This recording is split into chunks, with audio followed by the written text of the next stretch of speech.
मेरी सरकार भारत को मीटिंग और प्रदर्शनी से जुड़े सेक्टर में भी अग्रणी बनाना चाहती है।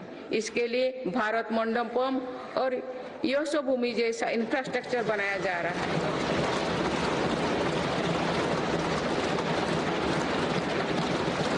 आने वाले समय में टूरिज्म रोजगार का एक बहुत बड़ा माध्यम बनेगा।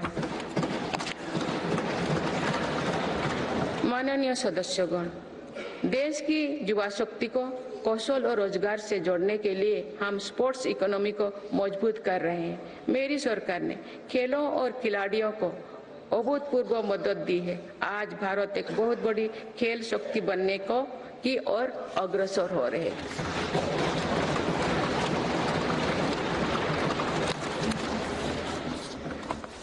खिलाड़ियों के साथ ही आज हम स्पोर्ट्स से जुड़े दूसरे क्षेत्रों पर भी बल दे रहे हैं। आज नेशनल स्पोर्ट्स यूनिवर्सिटी बन चुकी है।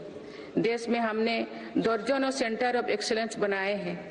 इससे स्पोर्ट्स को एक प्रोफेशन के रूप में चुनने का अवसर युवाओं को मिलेगा।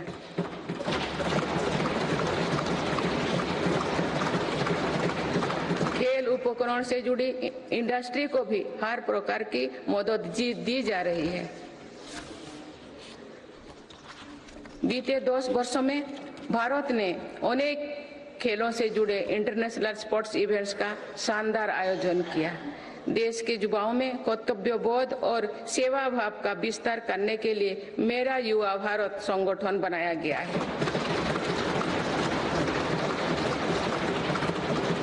अभी तक इस संगठन से लगभग 1 करोड़ युवा जुड़ चुके हैं। माननीय सदस्यगण, संक्रमण काल में एक मजबूत सरकार होने का क्या मतलब होता है, ये हमने देखा है। बीते 3 वर्षों से पूरी दुनिया में उथल-पुथल मची हुई है। दुनिया के अलग अलग हिस्सों में दरार पड़ गए हैं। इस कठिन दौर में मेरी सरकार ने भारत को विश्व मित्रों के रूप में स्थापित किया है।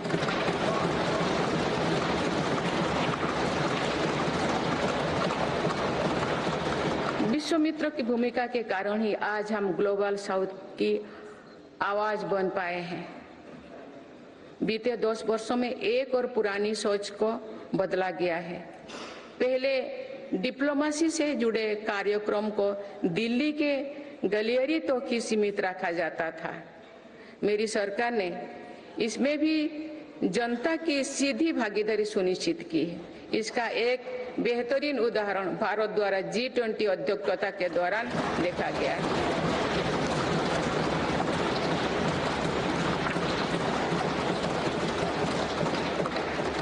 भारत ने G20 को जिस प्रकार जनता से जोड़ा, वैसा पहले कभी नहीं था। देश भर में हुए कार्यक्रम के जरिए भारत के वास्तविक सामर्थ्य से दुनिया का परिचय हुआ। जम्मू कश्मीर और नॉर्थ ईस्ट में पहली बार इतने बड़े अंतर्राष्ट्रीय कार्यक्रम हुए।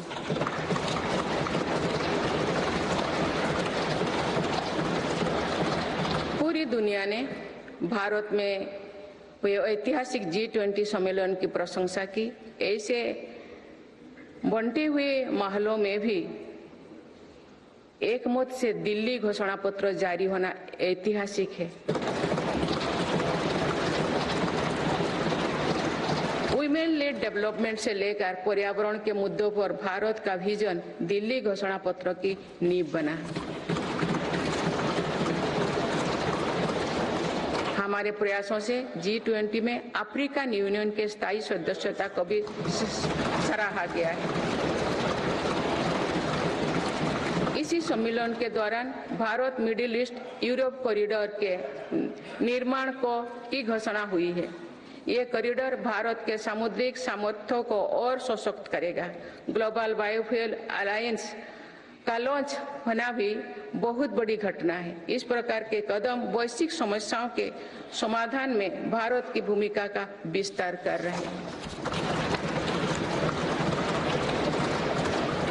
माननीय सदस्यगण, मेरी सरकार ने वैश्विक विवादों और संघर्षों के इस दौरे में भी भारत के हितों को मजबूती से दुनिया के सामने रखा है। भारत की विदेश नीति का दायरा आज अतीत की विदेशों से कहीं आगे बढ़ चुका है। आज भारत अनेक वैश्विक संगठनों का सम्मानित सदस्य है। आज आतंकवाद के खिलाफ भारत दुनिया के एक प्रमुख आवाज है।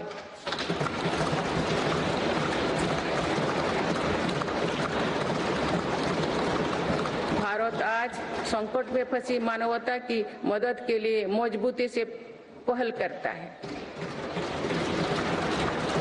दुनिया में कहीं भी संकट आने पर भारत वहां तेजी से पहुंचने का प्रयास करता है। मेरी सरकार ने दुनिया भर के काम कर रहे भारतीयों में नया भरोसा जगाया है।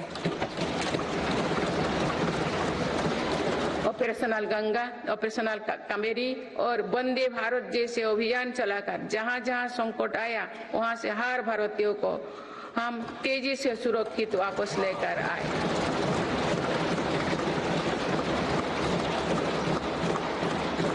मेरी सरकार ने योग, प्राणायाम और आयुर्वेद की भारतीय परंपरा को पूरी दुनिया तक पहुंचाने के लिए निरंतर प्रयास किए।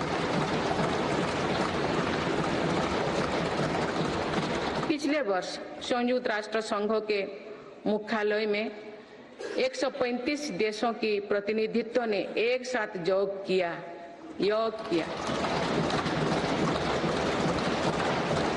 ये अपने आप में एक नया रिकॉर्ड है। मेरी सरकार ने आयुष पद्धतियों के विकास के लिए एक नया मंत्रालय बनाया है। विश्व स्वास्थ्य संगठन का पहला global centre for traditional medicine भी भारत में बन रहा है।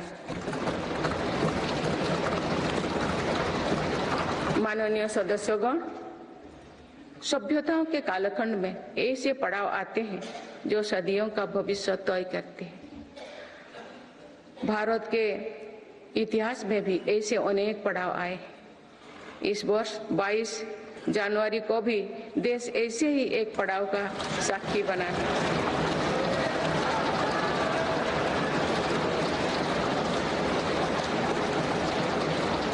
सदियों की प्रतीक्षा के बाद अयोध्या में रामलला अपने भव्य मंदिर में विराजमान।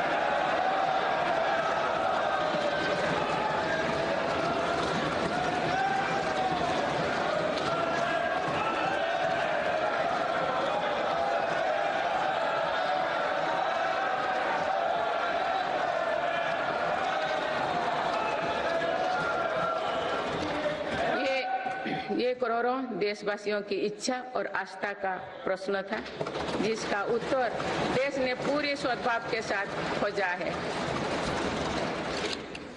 माननीय सदस्यगण, आप सभी करोड़ों भारतीयों की आकांक्षाओं के प्रतिनिधि हैं। आज जो युवा स्कूल कॉलेज में है, उनके सपने बिल्कुल अलग हैं। हम सभी का ये दायित्व है कि अमृत पीढ़ी के सपनों को पूरा करने में कोई कसर बाकी ना रहे।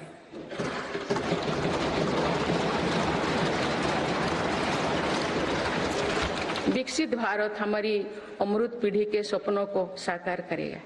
इसलिए हम सभी को एक साथ मिलकर संकल्पों की सिद्धि के लिए जुड़ना होगा।